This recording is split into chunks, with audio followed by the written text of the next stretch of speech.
Welcome to Lotus Lane Daily. I'm glad you're here. Today's wisdom is for anyone carrying anger they can't put down. You know that feeling when someone says the wrong thing. Maybe it's a small thing, maybe it's something they've said 100 times before, and suddenly you're not just annoyed. You're gone. Something floods in, hot and fast, and before you even know what's happening, you've said something sharp. Or you've slammed a door, or you've gone completely cold and silent in a way that's somehow worse than shouting. And then, maybe 10 minutes later, maybe the next morning, you're sitting with the aftermath. The person you snapped at is someone you love.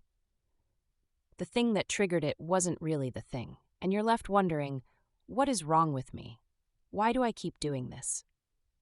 If you're reading this at 2 a.m. because anger did something tonight that you can't undo, first, you're not broken. You're human, and this is worth understanding.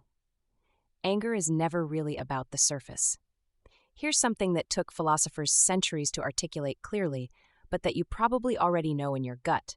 The thing that made you explode is almost never the actual problem. The dishes left in the sink, the offhand comment, the person who cut you off in traffic.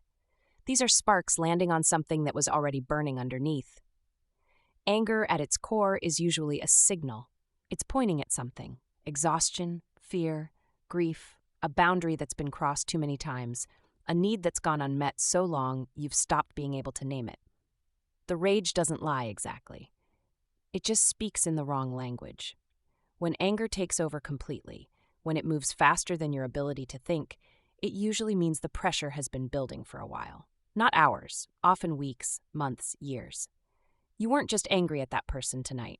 You were angry at everything that's been quietly accumulating under the surface, why you snap at the people closest to you. There's a painful irony here that's worth naming directly. We tend to lose our tempers most with the people we feel safest with. Not because we don't love them, because we do. They're the ones we don't have to perform for. The mask comes off, and sometimes what's underneath isn't pretty. At work or with acquaintances, we hold it together, we manage. We speak carefully.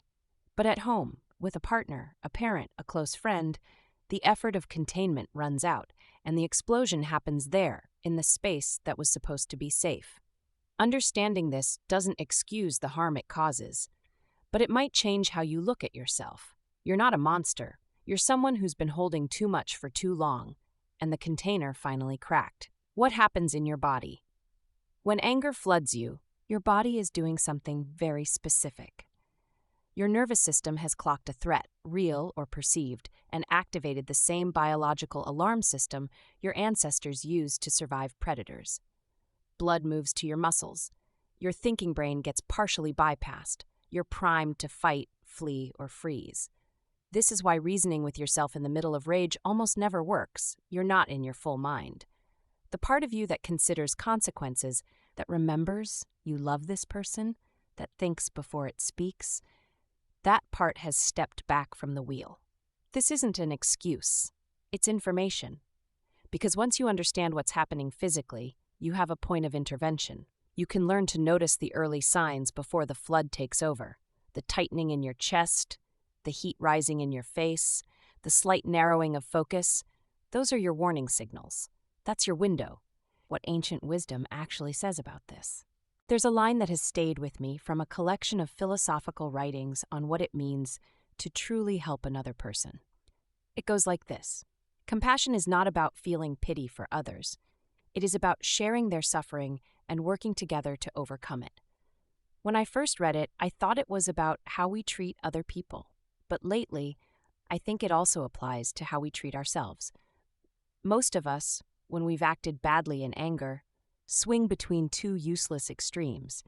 Either we justify it, they deserved it, or we punish ourselves for it, I'm a terrible person. Neither of these moves anything forward. Real compassion, including toward yourself, means looking honestly at the suffering underneath the anger, not flinching from it, and then actually doing something about it. Together, if possible, alone, if necessary, but not in the same pattern, over and over, forever. Another line, from the same tradition of thinking, puts it this way: a single warm word can give someone the courage to go on living. Never underestimate the power of your compassion.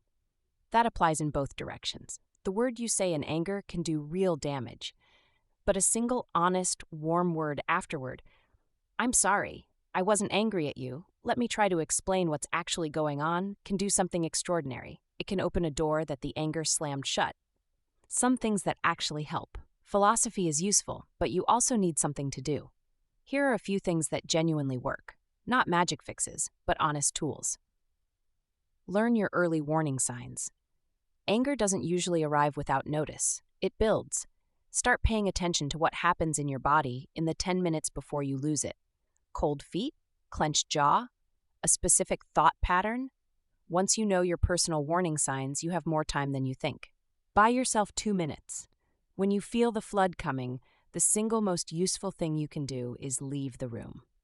Not dramatically. Just, I need a minute. Go to the bathroom. Step outside. Walk to a different part of the house. 2 minutes of physical distance can be enough for your nervous system to begin returning to baseline. You don't need to resolve anything in those 2 minutes. You just need to not say the thing you can't take back. Get curious about what's underneath. After things have calmed down, not during, ask yourself what was really going on. Were you scared? Exhausted? Feeling unseen or unheard in some ongoing way? Angry people are often deeply hurt people. The hurt is usually worth looking at directly. Say the true thing, not the surface thing. Instead of, "You never listen to me," try, "I feel like I don't matter to you when this happens, and that scares me." It's harder. It's also far more likely to actually reach someone. Talk to someone. Not because something is catastrophically wrong, but because carrying this alone is part of what makes the pressure build. A friend who won't judge you, or a therapist, or even a journal. The point is to get it out of your body and into a form you can look at. You are not stuck like this. There's a way of thinking about human beings, woven through centuries of philosophical thought, that insists people are not fixed, that we are capable of genuine change, not through willpower alone, but through understanding ourselves more clearly over time. One writer in this tradition put it plainly: the goal of real learning isn't to fill a person with information. It's to light something in them, a kind of inner fire that helps them find their way through their own life with more wisdom. That fire can apply to this. You can understand your anger well enough that it stops running you, not by suppressing it, not by pretending it isn't there, but by getting underneath it, slowly, honestly, without too much self-hatred. The fact that you're asking these questions at 2 a.m. means you care about the people you hurt, about who you want to be. That's not nothing. That's actually quite a lot to work with. Tomorrow, if you can, say the thing you couldn't say tonight. Not the surface thing, the true thing. And if tonight went badly, if words came out that you wish hadn't, know that repair is possible. Relationships are more resilient than we think when we show up honestly. You don't have to get this perfect. You just have to keep trying to understand yourself a little better than you did before. That's enough. That's genuinely enough. That's the wisdom for today. If something here landed for you, share it with one person who might need to hear it too. Take it slow. I'll see you tomorrow on Lotus Lane Daily.